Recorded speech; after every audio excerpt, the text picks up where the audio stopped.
Oh Dios, que has seleccionado los corazones de tus fieles con la ciencia del Espíritu Santo, haz que guiados por este mismo Espíritu, conozcamos rectamente y gocemos de sus divinos consuelos. Por Cristo nuestro Señor. Amén. Dios te salve María, llena eres de gracia, el Señor es contigo, bendita tú eres entre todas las mujeres y bendito es el fruto de tu vientre Jesús. Santa María, Madre de Dios, ruega por nosotros pecadores, ahora y en la hora de nuestra muerte. Amén. San Óscar Arnulfo Romero, ruega por nosotros. En el nombre del Padre, y del Hijo y del Espíritu Santo. Amén. Pues bueno, hemos venido hablando ya desde hace un par de semanas de diferentes temas. El último fue la escuela del silencio, ¿verdad? Entrando en este misterio y la importancia que tiene el silencio dentro de la vida espiritual del cristiano. Pero lo mirábamos sobre todo también de cara a la oración, que justamente es a lo que vamos en esta ocasión. Porque usualmente muchos sabemos, todos los cristianos tenemos que vivir una vida de oración, pero se nos olvida tantas veces cómo es que se ora. A veces después del catecismo, ¿no? Cuando somos niños, no todos nos han inculcado el hábito de acercarnos y entrar en diálogo con el Señor, o solo nos han dicho eso, ¿verdad? Es un entrar en diálogo con Él, sí, pero a veces necesitamos con un poquito más de carnita en torno a esa definición para poder aplicarnos mejor a ella. Porque si no, como no, ¿verdad? Rezamos nuestro Padre Nuestro, el Ave María, pero no llegamos a profundizar en el contenido de aquella oración y asimilarla y gozarla y disfrutarla sobre todo, para disfrutar de la presencia de Dios en estas realidades. Hay un criterio que el Señor Jesús nos invita a tener en cuenta en el Sermón de la Montaña acerca de la oración. Dice en San Mateo 6, cuando oren, no sean como los hipócritas a quienes les gusta orar de pie en las sinagogas y en las esquinas de las plazas, para que los vean los hombres. En verdad les digo que ya han recibido su recompensa. Tú, en cambio, cuando ores, entra en tu cuarto, cierra la puerta y ora a tu Padre, que está en lo secreto. Y tu Padre que ve en lo secreto, te lo recompensará. Palabra del Señor, gloria a ti, Señor Jesús. Tiempo de Cuaresma es un tiempo, sabemos, en la vida de la Iglesia, sagrado, un tiempo de conversión. Y eso significa también que es un tiempo de oración. Ciertamente, hay muchas propuestas muy atinadas que podemos seguir en este tiempo, ¿no? Hay quienes elaboran un calendario de propósitos diarios, por ejemplo, lo que hemos venido a proponer en la parroquia, ¿no? Con los cuaresmarios, una intención de oración para cada día de la Cuaresma. Otros se inscriben en centros de ayuda a los más necesitados o se dedican a realizar alguna obra de misericordia en particular, X o Y prácticas de piedad, por ejemplo, ¿verdad? Los Vía Crucis, hay quienes se proponen en Cuaresma rezar todos los días el rosario, hay quienes se proponen en Cuaresma ir a hacer diferentes prácticas que les vayan ayudando para vivir mejor esta realidad. Pero hay una cosa en particular que hemos de procurar en este tiempo de preparación a la Pascua, y esta es la oración, porque es por medio de la oración que nosotros nos vamos disponiendo a acoger el don de Cristo resucitado. Nadie está exento de la oración, y el hecho que digamos que Cuaresma es un tiempo propicio para dedicarnos a ella no significa que solo en Cuaresma se ora. Orar es para el cristiano como respirar. Sin embargo, en este tiempo buscamos retomarla, si es que acaso la hemos dejado, o intensificarla, si es que la hemos estado haciendo, con miras a que la oración sea un hábito en nuestra vida, es decir, que todos los días, en cada momento, el Señor dice en el Evangelio, oren sin cesar. Y cuando el Señor dijo esto, pues no estaba pensando en los monjes, estaba pensando en todos aquellos que haríamos esta opción fundamental por seguirle. Al encontrarnos con su amor, nosotros queremos entrar en diálogo con Él. La Iglesia nos enseña, por ejemplo, en el Catecismo, que la oración es la vida del corazón nuevo y por eso debemos animarnos en todo momento a ella. Por eso también los padres espirituales, por ejemplo, que han meditado el libro del Deuteronomio, ¿no? Uno de los 5 primeros libros de la Biblia, o que han meditado las palabras de los profetas, insisten en el concepto de oración como un recuerdo de Dios. Ya, por ejemplo, también San Juan Damasceno, ¿no? Un antiguo padre de la iglesia, uno de aquellos primeros obispos que hubo, decía que era un elevar la mente a Dios, es pensar en Él, recordarlo en Él frecuentemente, tenerlo presente. Y claro, es cierto, tenemos que partir de una premisa fundamental. Para llegar a esto, para orar en todo tiempo, no podemos hacerlo si no dedicamos tiempos particulares y prolongados a este ejercicio. Dedicar tiempo a la oración es sumamente provechoso para nosotros. Con ella practicamos, como no, un acto de virtud. También damos gracias a Dios por sus inmensos beneficios. Ejercitamos la humildad porque reconocemos nuestra indigencia, nuestra pobreza, nuestra pequeñez frente al Señor que nos colma de bienes, de bendiciones. Ejercitamos la confianza en Dios al pedirle cosas que esperamos obtener en su bondad. Nos lleva también a una respetuosa familiaridad con Él. Él es nuestro amantísimo Padre. Entramos nosotros también a la medida que nos vamos acercando a la oración a hacer nuestros los designios de Dios, que nos concederá las gracias que tiene desde toda la eternidad vinculadas a nuestra oración. San Agustín, por ejemplo, decía, ¿por qué si Dios, que sabe todo lo que necesitamos, nos pide orar? Pues decía él, porque hay cosas que Él ha dispuesto dárnoslas por medio de la oración. Ahora bien, si ese es el medio por el cual nos la quiere otorgar y nosotros no lo hacemos, somos nosotros los que nos podríamos estar privando de esa gracia de la cual Él nos quiere colmar. La Sagrada Escritura está llena de referencias a la vida de oración. Por ejemplo, en San Mateo, el Señor Jesús dice, velen y oren. También en Lucas 18 dice, es preciso orar en todo tiempo y no desfallecer. En Mateo 7:7, que es un versículo de fácil memoria, pidan y se les dará. Primera de Tesalonicenses, ¿no? El apóstol San Pablo nos dice, oren sin cesar. Y en Colosenses dice, permanezcan vigilantes en oración. Y de hecho, podríamos decir que hay un libro de la Escritura dedicado a la oración. ¿Cuál es? Los Salmos. 150 salmos, que es orar con la palabra de Dios, orar con el modo que Dios quiere que nos dirijamos a Él de alguna manera. Así pues, la oración para el cristiano es un constante entrar en relación con el Señor. Es un diálogo común, un trato, un comunicarse con el amor de nuestras vidas. Y existen diferentes formas y expresiones de oración. Sabemos, ¿no? Hay oración pública, como cuando nos reunimos todos juntos, ¿verdad? En una asamblea a hacer oración, o privada, cuando estoy en la intimidad de mi habitación. Puede ser comunitario, personal, vocal o silenciosa, de acción de gracias, de reparación, de súplica, de expiación, de adoración, de alabanza. Yo de modo particular, para esta catequesis, me quiero centrar en la oración mental o lo que los cristianos llamamos la meditación, porque usualmente, ¿no? La oración vocal la conocemos. Es, podríamos decir, la de la estampita, ¿no? Voy rezando lo que esté escrito ahí. La oración vocal, por ejemplo, es el Padre Nuestro, cuando la pronuncio en voz alta, ¿no? A viva voz, el Santo Rosario. Incluso la misma Sagrada Liturgia es una oración vocal. Y recordemos, ¿verdad? La celebración de la Santa Misa es el modelo de oración para todo cristiano. Pero cuando nos referimos a la meditación, es oportuno recurrir, por ejemplo, a los santos que se han dedicado a profundizar en estos aspectos. Alguien puede decir, sí, padre, pero yo no soy un santo del siglo XVII, del siglo XIII, del siglo VIII. No, pero está llamado a ser un santo del siglo XXI. Y lo que ellos han vivido en su experiencia con el Señor Jesús también nos enriquece a nosotros. Por ejemplo, Santa Teresa de Ávila nos da una definición maravillosa acerca de qué es la oración. Decía ella que era un tratar de amistad, estando muchas veces a solas con quien sabemos nos ama. Y esto es precioso lo que ella recoge, porque no es simplemente, como otros también dijeron, un elevar la mente, que es parte de, sino que es un trato de amistad, porque los amigos se quieren. ¿Y qué es lo que se quieren? Se quieren el bien el uno al otro. Y es esto lo que vamos procurando en la oración.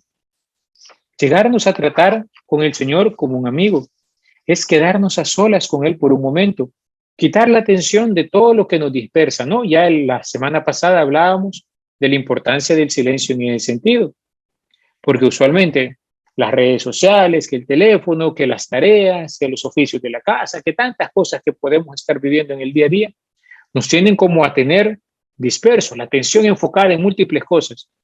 Pero cuando yo quiero hablar con alguien que es importante para mí, incluso el teléfono queda hecho a un lado. Todo se hace a un rincón, lo metes en una gaveta, te concentras en aquello que estás haciendo y dedicas un tiempo a estar con aquella persona. Todos hemos, creo, experimentado en alguna ocasión, así como un poco la rudez o un poco la malcriadeza, diría alguno, de que cuando están hablando con uno, están con el teléfono en la mano otro, ¿verdad? Y uno como que le está hablando a la pared. ¿Podríamos estar así a veces con el Señor? No siempre sacamos el teléfono, ¿eh? A veces puede ser los problemas del día a día, a veces puede ser que puedo estar muy distraído porque he pasado muy atento a diferentes situaciones del trabajo, de la casa. Pero cuando yo me acerco a la oración, cuando me acerco a tratar con Él porque me he sentido movido por Él para aquel momento, entro en un silencio que me permite estar a solas con Él. En ese silencio, ya las voces incluso del interior que hablábamos la vez pasada de la autojustificación, la autovictimización y la autosuficiencia, quedan hechas a un lado. Simplemente estoy con Él. ¿Qué más necesito saber? Ahí descubro cómo la palabra que Él me dirige se hace vida. Lo voy conociendo mejor, lo voy amando más. A veces en la vida, particularmente en nuestra juventud, vamos preguntándonos, ¿no? ¿Y esto que la iglesia propone, qué tiene que ver conmigo? Esta enseñanza, esta procesión que va pasando, esta misa que dicen que se va a celebrar, estos grupos que se arman, ¿no? La pastoral juvenil, la comunidad. ¿Qué tiene que ver esto conmigo? ¿Por qué es importante para mí? ¿Por qué mi mamá me dice, anda a confesarte, hijito, te hace falta? Es necesario, estamos en Cuaresma, vamos a misa. ¿Por qué la insistencia? ¿Por qué veo quizás que mi abuelita se recoge con profunda devoción frente a un crucifijo en la casa? ¿O va a la iglesia, no? Y ahí enciende una velita. Y uno se pregunta, ¿por qué esto? Pero a veces, queridos hermanos, nos quedamos solo en la pregunta. No buscamos una respuesta, porque para encontrar la respuesta a estas interrogantes es necesario entrar en diálogo con aquel que mueve a nuestros hermanos a estas cosas. ¿Cuántas veces tomamos la escritura o leemos las enseñanzas del Papa, de los obispos, para ir profundizando en lo que la Iglesia nos enseña? Por eso, digamos, algunos maestros de vida espiritual dicen que algunas definiciones un poco quizás más elaboradas, más racionales, pero que nos ayudan a comprender mejor. Decía, por ejemplo, el padre Antonio Rollo Marín, que la meditación, propiamente hablando en la vida cristiana, es la aplicación razonada de la mente a una verdad sobrenatural, para convencernos de ella y movernos a amarla y practicarla con la ayuda de la gracia. Y fíjense, aquí tenemos una diferencia bastante abismal contra lo que algunas técnicas orientales de meditación quieren proponernos, o incluso, yo no sé si ustedes se han fijado, ¿no? En los medios de comunicación, a veces le hacen entrevista a grandes gerentes de empresas o de grandes corporaciones y les preguntan, ¿verdad? ¿Cómo viven su día a día? No sé qué. Y todos dicen, no, yo dedico un tiempo a la meditación. ¿Pero qué entiende el mundo por meditación? Usualmente va entendiendo un estado en el cual el hombre se serena y queda en cierta paz interior, que es propiamente lo que nosotros podríamos llamar en algún modo el recogimiento, que es para nosotros cristianos una disposición a la oración. Pero muchos entienden por meditación como quedarse en blanco, como simplemente no hay problemas, necesito un momentito de paz, necesito un momento de silencio. Y en ese sentido se aplican técnicas de respiración, que posiciones corporales, que olores, que etcétera, tantas cosas. Y podría ser que eso en un inicio fuera justamente eso, un inicio. Porque como no, si yo respiro lentamente, si me tomo mi tiempo, si me empiezo a calmar, si empiezo a serenarme, si empiezo a quitar todas las distracciones, me voy disponiendo, pero puede ser más y hay mucho más. No es simplemente quedarse en blanco. El cristiano utiliza la cabecita, medita, reflexiona, se aplica, se dice, a descubrir qué es lo que estoy contemplando en esta verdad de fe, en este episodio del Evangelio, en este aspecto particular de la vida de piedad. El cristiano va buscando esto, va buscando entrar con su mente, como no, por eso se llama también oración mental a la meditación. Se dice que va discurriendo, va reflexionando sobre algún aspecto o verdad de la fe, un pasaje de la Biblia, de la vida de Jesús o de un santo, una oración quizás de la misa, una virtud que la iglesia nos propone practicar.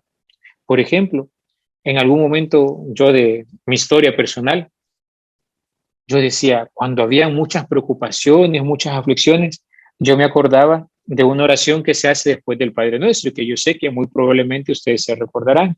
El sacerdote dice, ¿no? Libran de todos los males, Señor, y danos la paz en nuestros días, para que libres de pecado y de toda perturbación, gocemos.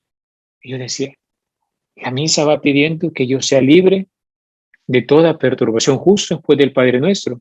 Eso le estoy pidiendo a mi Señor. Y en medio de los problemas, de las preocupaciones que podían haber en aquel entonces, yo decía, pero si es que yo hiciera vida y de verdad me creyera eso que dice la misa, que estoy pidiéndole al Señor y que el sacerdote pide por mí, que yo sea libre de perturbaciones, podría encontrar quizás más serenidad en el Señor. Y así nos vamos aplicando mentalmente. Para la Cuaresma, por ejemplo, meditamos sobre el misterio pascual, nuestra conversión, el bautismo, la vida nueva. Y de ahí, por ejemplo, que se nos proponen ese tipo de predicaciones, ¿no? Para estos tiempos de Cuaresma. Un momento para reflexionar juntos, ¿eh? Mientras tú vas escuchando, vas reflexionando, vas diciendo, ah, es cierto, ah, esto lo puedo vivir así, o esto, tengo una duda en esto en particular, pero vas utilizando la cabeza. No somos simplemente ovejitas de engorde, ¿no? Abra la boca, diga, ah, porque hay gente, ¿no? En este mundo que a veces uno le explica las cosas, pero quiere que uno le dé la comida, que mastique por ella y que se la trague. No, hombre, no se puede. Uno debe de aplicarse a esto. El cristiano no vive en este mundo simplemente como un pasota, decía un mi profesor de bachillerato, es decir, que solo la va pasando. Pues sí, veo acontecimientos y nada, ¿verdad? Llego a la reunión a la iglesia, sea la pastoral juvenil, del movimiento en el que esté, de la comunidad, y pues sí, me senté, oí y me fui. Y está ahí, ¿verdad? Es lo que habitualmente decimos, entra por un lado, sale por otro. No, nosotros vamos cuestionándonos, tenemos un sentido crítico en el buen sentido de la palabra.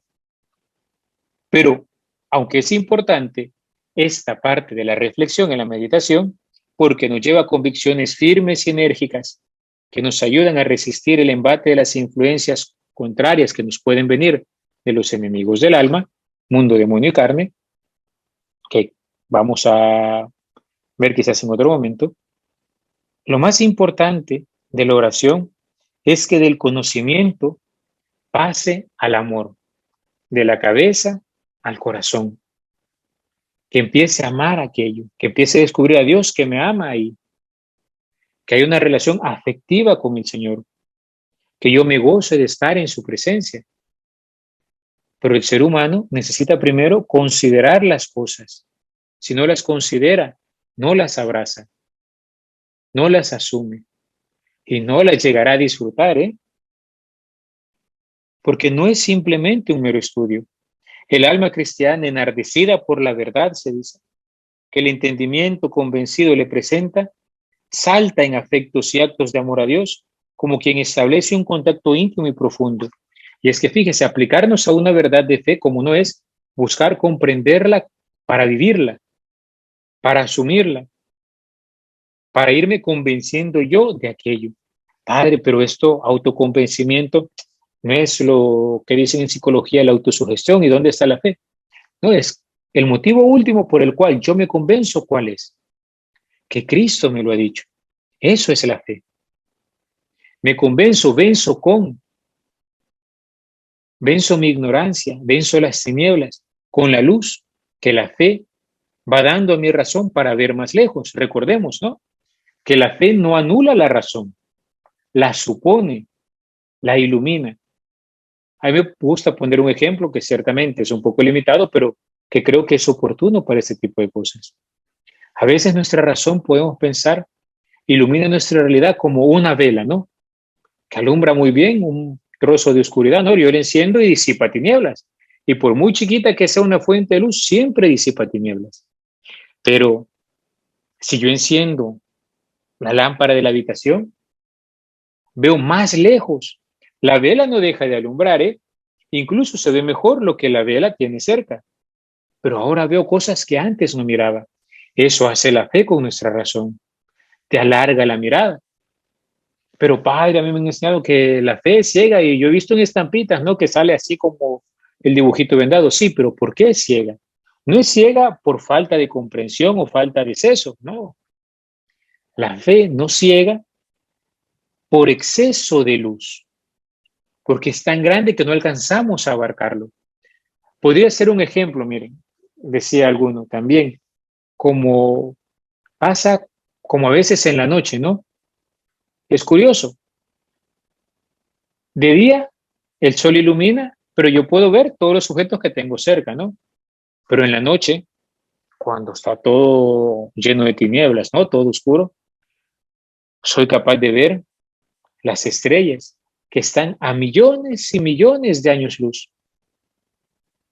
Así actúa también la fe. Son algunos ejemplos que nos van ayudando a comprender cómo nuestra fe va iluminando la razón y va disponiendo el corazón. Pero ojo, este amor, este contacto íntimo con el Señor, es un amor concreto, que no es puro sentimentalismo efímero, ¿no? Que ustedes saben, los sentimientos varían como la canción que pongo en la radio, ¿eh? Sino que se trata de un amor que busque el bien, que se establece propósitos concretos, resoluciones prácticas en vistas a vivir aquello que ha meditado, y por ello suplica la ayuda de la gracia de Dios, podríamos decir. En la meditación pasamos de la cabeza al corazón y del corazón a las manos, al obrar. Ahora bien, decíamos con Santa Teresa que la meditación, que la oración era un trato de amistad, y un trato de amistad que implica todo nuestro ser, porque a fin de cuentas orar es amar, y amamos desde nuestras realidades particulares.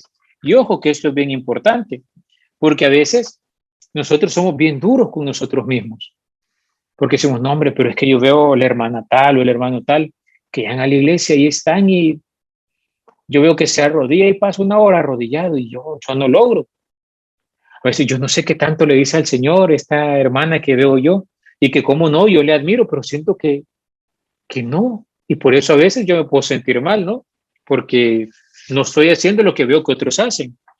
Pero ojo, tenemos que tener presente que cuando nos relacionamos con Dios en un aquí y ahora concretos, cada quien desde su realidad particular, ¿eh? Decía un padre carmelita, conforme a los temperamentos, este trato de amistad adoptará una forma intelectual, afectiva o incluso sensible. Por ejemplo, Benedicto XVI decía que él pasaba todo por el filtro de la teología, él estaba acostumbrado a eso para hacer su oración. ¿Por qué? Porque él era un profesor de teología. Eso se le facilitaba, entonces le ayudaba a entrar en el misterio. Un niño, por ejemplo, cifra su amor sobrenatural a Jesús, quizás en un beso, en una sonrisa enviada al sagrario, en una caricia al niño Jesús, ¿no? Que está en el pesebre cuando estamos en Navidad, quizás en una expresión de tristeza frente al crucifijo. Un adolescente cantará su amor a Cristo y lo desarrollará utilizando las expresiones y las imágenes que más impresionan a su imaginación y a sus sentidos, esperando que su inteligencia más desarrollada le permita utilizar sus pensamientos animosos para hacer una oración más intelectual y reconfortante que aquella que hacía el niño. Así, por ejemplo, una persona que está acostumbrada a analizar, a reflexionar, debido a su profesión, posiblemente ponga su énfasis en el discurrir de su pensamiento, encontrando gran consuelo cuando da con la verdad, que está considerando sobre la grandeza de Dios, que es la fuente de toda verdad. Una madre a su niño pequeñito le enseña a tratar con Dios como poniéndose de rodillas al pie de la cama y juntando las manitas, repitiendo el Padre Nuestro, el ángel de mi guarda. Quizás en Navidad lo lleva frente al pesebre, ¿no? Le cantará una canción de cuna para arrullar a Jesús y mostrará su amor. Un joven adolescente buscará entrar en oración a través de canciones y ritmos juveniles que tocan su sensibilidad y invoca sus grandes ilusiones de ser mejor, anhelando aquella amistad profunda que encontrará con Cristo que no defrauda. Un hombre o una mujer adultos que se encaminan quizás antes que salga el sol a su trabajo, ¿no? Como pasa aquí en la colonia, que a las 3, 4 de la mañana, ¿no? Yo pasar a la gente que ya va para el trabajo.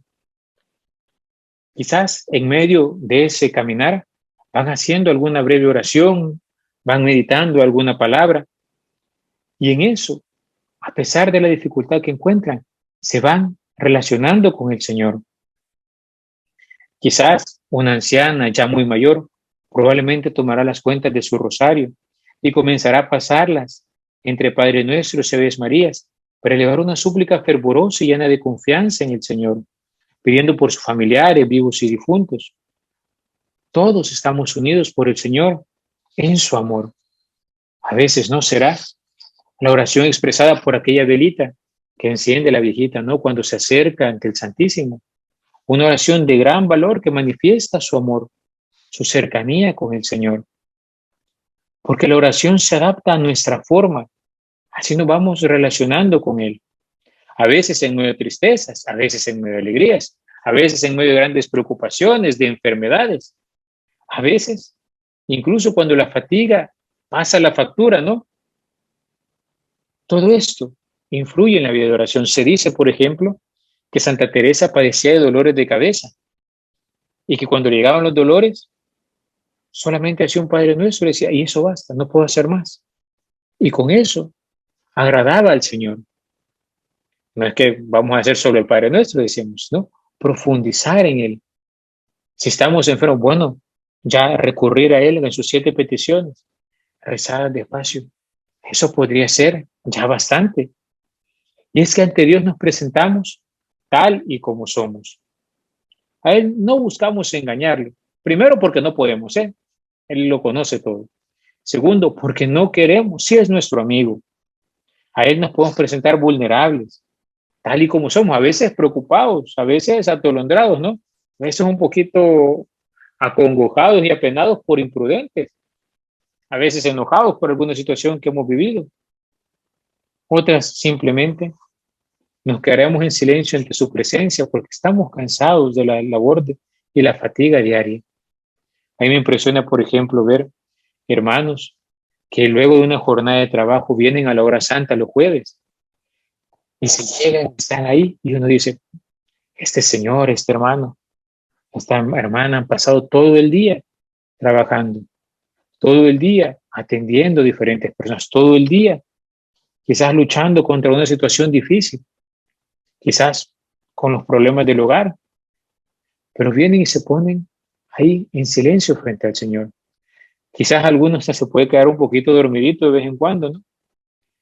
Pero más vale quedarnos dormidos en el combate que no haber combatido, entendido en el buen sentido de la palabra, ¿eh? Perseverar, el Señor, como no se llevó, ¿se acuerdan? Lo vimos en el Evangelio del domingo pasado, a Pedro, Santiago y Juan. ¿Qué les pasó cuando el Señor estaba orando? Estaba cabeceando, diríamos, estaban quedando dormidos, se durmieron, pero perseveraron junto al Señor.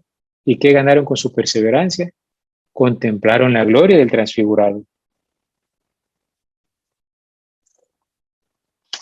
La oración no se trata tanto de tener lágrimas, grandes afectos, pero sí de esa disposición de querer entrar en el amor con el Señor. Durante el tiempo de Cuaresma, por ejemplo, conviene que nosotros nos dediquemos en ciertos momentos de la jornada a meditar en la pasión del Señor, su crucifixión, sobre lo que hablaron los profetas acerca de Él, sobre el modo en que esperaron ellos la salvación. Podríamos meditar, ¿no? Cuando vamos viendo la imagen del Vía Crucis pasar a la dolorosa y pensar, ella sufrió con Jesús. ¿Y yo de qué me quejo? Porque a veces nos quejamos de un montón de cosas. Y la Virgen, Madre de los Dolores, nos enseña aquella abnegación, aquella firmeza de la fe, aún en el momento de la cruz. ¿Qué significa todo esto? ¿Qué impacto tienen en mi vida esas palabras que San Pablo decía? Me amó y se entregó a la muerte por mí. Entramos en la atmósfera de la oración para descubrir cómo el Señor nos conduce. Ahora bien, yendo un poquito más en concreto, ¿cómo no? Todas estas son buenas consideraciones, un preámbulo, si lo queremos ver, un gran preámbulo necesario, pero que un poco nos ilumina para lo que vamos ahora. La oración, como ejercicio que es, necesita un método. Cuando uno va al gimnasio, por ejemplo, los que han ido al gimnasio no me dejarán mentir, el entrenador le ayuda y le pone una rutina, porque uno puede llegar y ver un montón de máquinas, un montón de pesas, un montón de bancas, un montón de cosas que hay ahí. Pero si nadie le enseña a usarlas, ¿cómo las aprovechará? Y el entrenador va, ¿no? Y a veces lleva unas pesitas que son chiquititas, chiquititas, ¿no? Y dicen, ay, ¿qué va a hacer eso? No, si que es un peso, pues eso es ridículo para mí, no sé qué. Pero bien que al día siguiente, después del primer día, ese pesito tan chiquito te marcó, ¿no? Y te va llevando poco a poco hasta que vas buscando ejercitar particularmente aquello que estás llamado a trabajar. Pero antes has tenido que disponer tu cuerpo. Ahora bien, la oración es un ejercicio, también es un ejercicio espiritual y necesita un método. El método, podemos pensar, es como una andadera que nos ayuda a caminar y evaluarnos para ver cómo estamos orando. Y muchas veces entonces nos han enseñado métodos de oración. Otras tantas veces sí se nos enseñan, pero no hemos puesto atención. A grandes rasgos, una meditación que sería, podríamos decir, la segunda parte de la estructura de la lección divina. No todos sabemos. Lectura de la palabra, meditación, oración, contemplación, y el Papa Benedicto nos invitaba a la acción. Pues la meditación sería el centro de lo que nos lleva a la oración. Pero, ¿cómo meditar? Dicen los maestros de vida espiritual que la oración va preparada. O sea, yo no puedo llegar como de repente, como de la nada, ¿no? Como un rayo que cae. Acabo de estar viendo una película, ¿no? Estaba viendo ahí Endgame, Civil War, qué sé yo, ¿verdad? Estuve viendo una película muy intensa. Y después de ver todas esas imágenes, ¿no?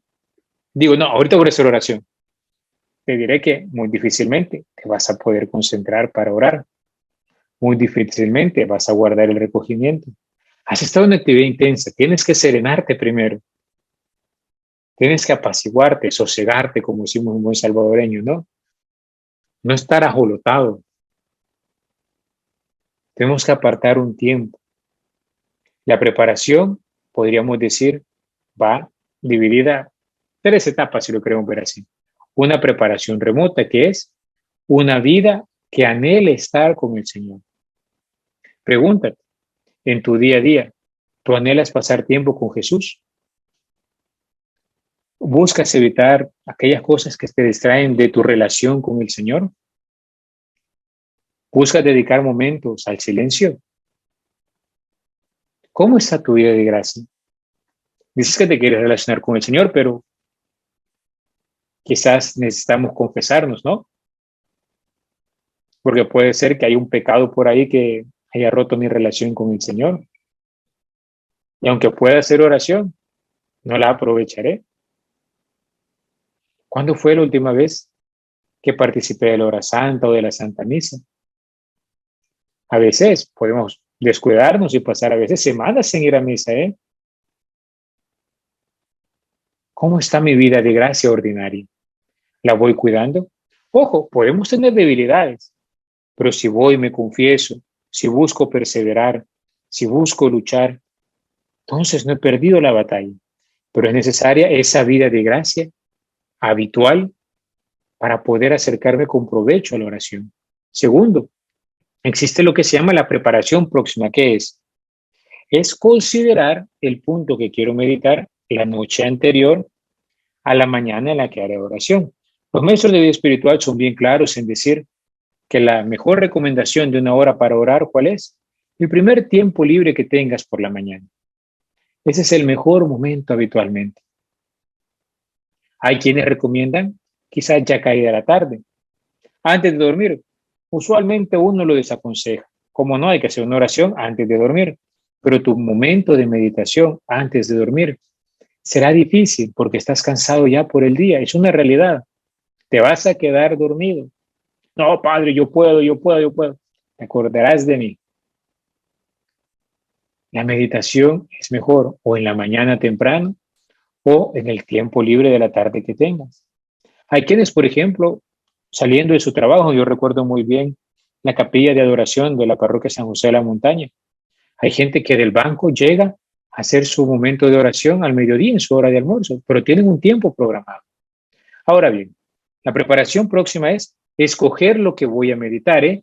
Porque no puedo ir así como que, a ver, caiga del cielo, ¿no? O sea, tengo que prepararlo. Si sé que también implica un ejercicio racional, yo sé, por ejemplo, de ordinario, qué es lo que medita una persona. Las lecturas del día de la misa, el evangelio del día. ¿Por qué no leerlo la noche antes de irte a dormir? Antes de acostarte, antes de hacer tus oraciones, lee el evangelio y pregúntate cuál es el punto que te llamó la atención. Vaya, simplemente lo marcas, lo seleccionas, puedes agarrar un papel, subrayarlo, puedes agarrar en tu Biblia, ¿no? Y marcarlo. Y luego te vas a dormir pensando un poco en lo que vas a meditar el día siguiente. Y al levantarte, aprovechar el primer tiempo libre para meditar, para reflexionar, para considerar esto. Y ahí está la preparación inmediata, que es ponerte en presencia de Dios, especialmente en nuestro corazón. Nos humillamos profundamente en el sentido que reconozco mis fallas. Invocamos al Espíritu Santo. No sé si se recuerdan, ¿no? Aquellos famosos pasos que muchos invitan para mejorar en la vida de oración. Cuando usted se disponga a orar, primero pida perdón. Después, no, primero haga una acción de gracias. Luego pida perdón y luego reconozca o alabe al Señor. 3 puntos bien concretos que nos pueden servir como un inicio. Y entonces empiezo ya a entrar en materia. Pudiera incluso retomar la lectura, ¿no? Vuelvo a leer lo que quería meditar. Y empiezo a contemplar a Jesús. Hay quienes dicen que este es el momento de adoración. Jesús ante nosotros. Es considerar en Dios, en Jesucristo, en algún santo, sus afectos, sus palabras, sus acciones, en torno a las cuales quiero meditar. Es un rendirle homenaje de adoración, de admiración, de alabanza, acción de gracias, amor, gozo, compasión. Simplemente verlo, ver el punto, ver el momento.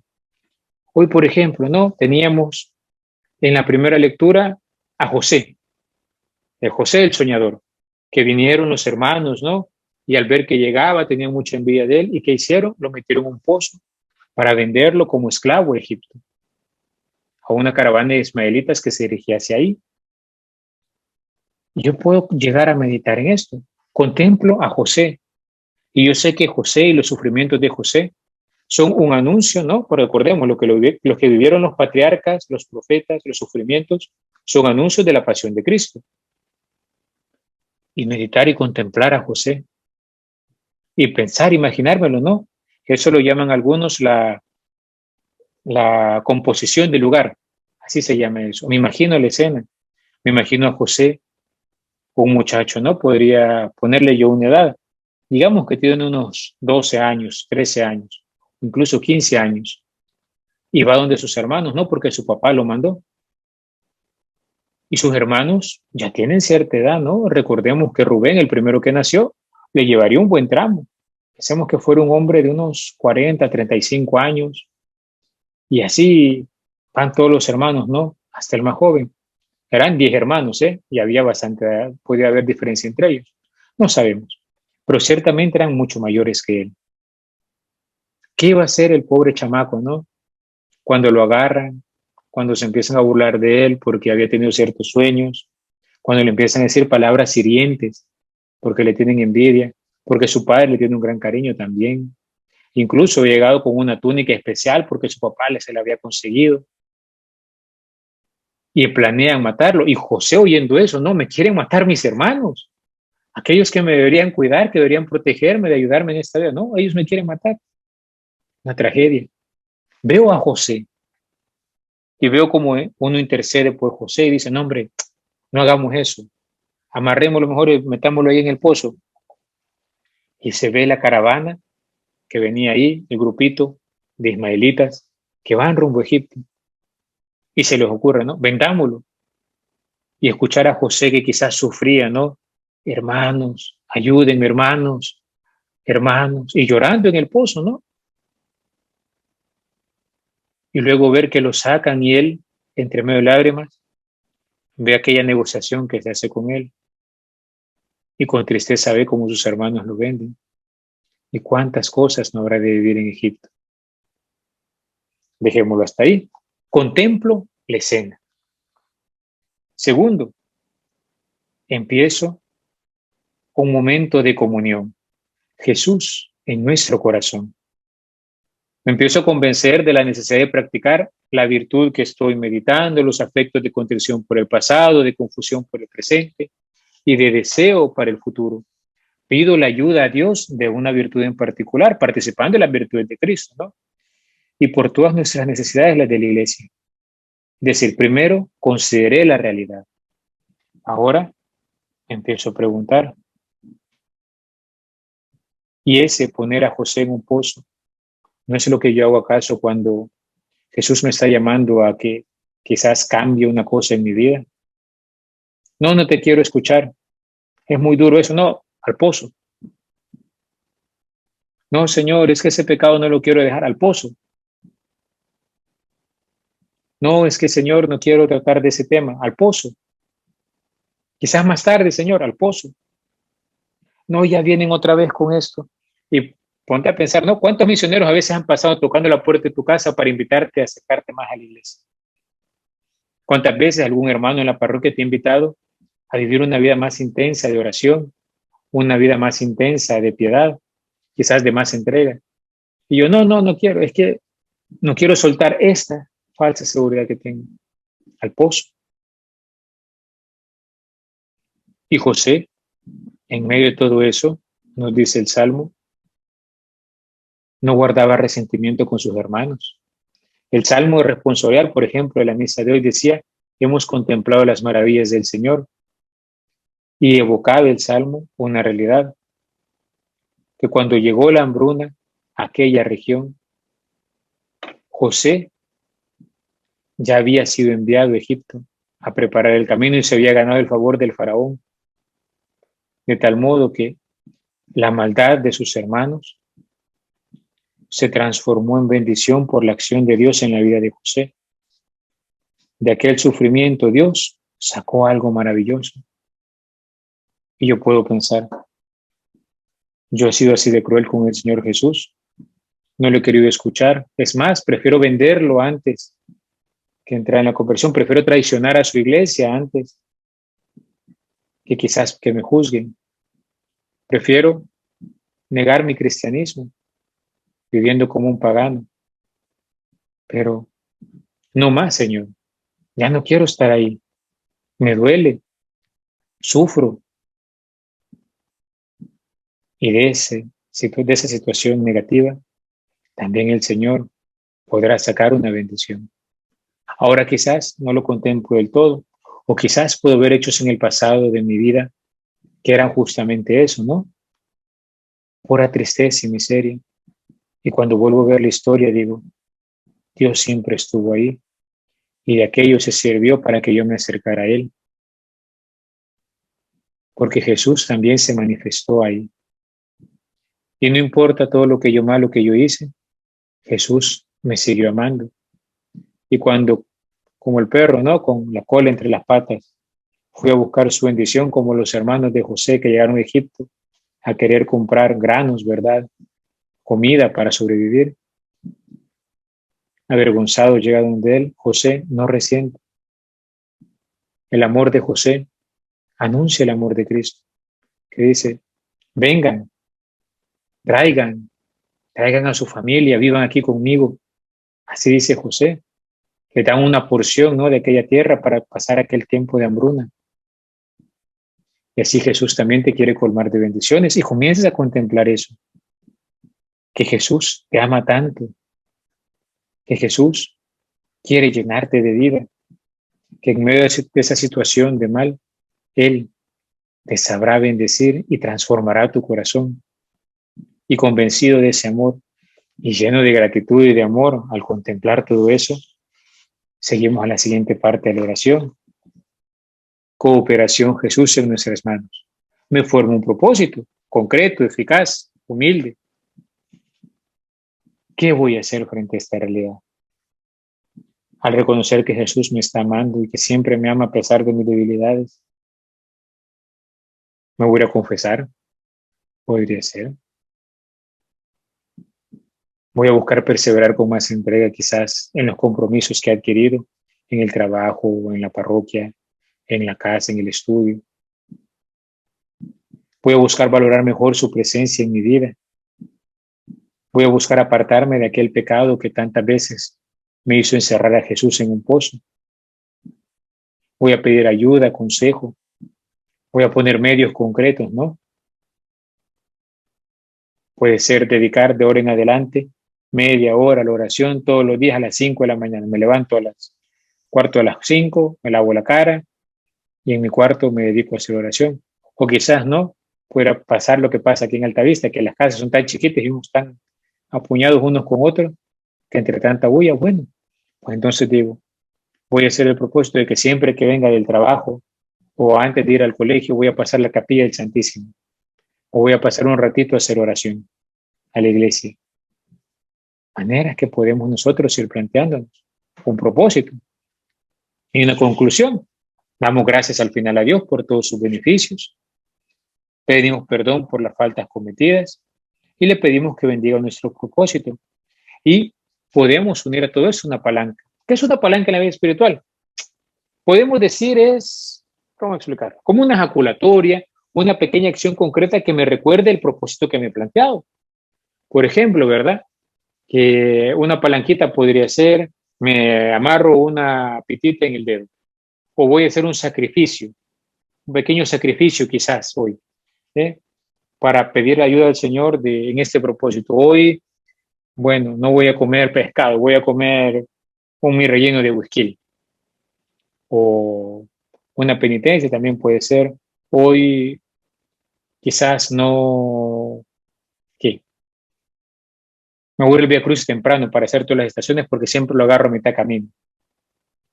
Puede ser hoy voy a llegar 10 minutos antes a la misa. Este domingo llegaré 10 minutos antes a la misa para preparar mi corazón y pedirle al Señor que bendiga este propósito. Un pequeño sacrificio. O me como 5 tortillas, me voy a comer solo una. No sé, ¿verdad? Algo físico, concreto, material, así que lo pueda percibir, que me ayude a mantener vivo esta iniciativa. Y evidentemente también pedir los auxilios de nuestra buena madre, que sabe llevar a buen término todas las cosas que nos proponemos. Cuaresma, tiempo de oración, método, nos ayuda a concretizar nuestra meditación. Recordemos a grosso modo, preparación. La noche anterior escojo el punto que voy a meditar, la mañana siguiente me levanto y me dispongo a hacer mi oración personal, leo el Evangelio. Otra vez, ya tengo un punto considerado de la noche anterior que me llamó la atención.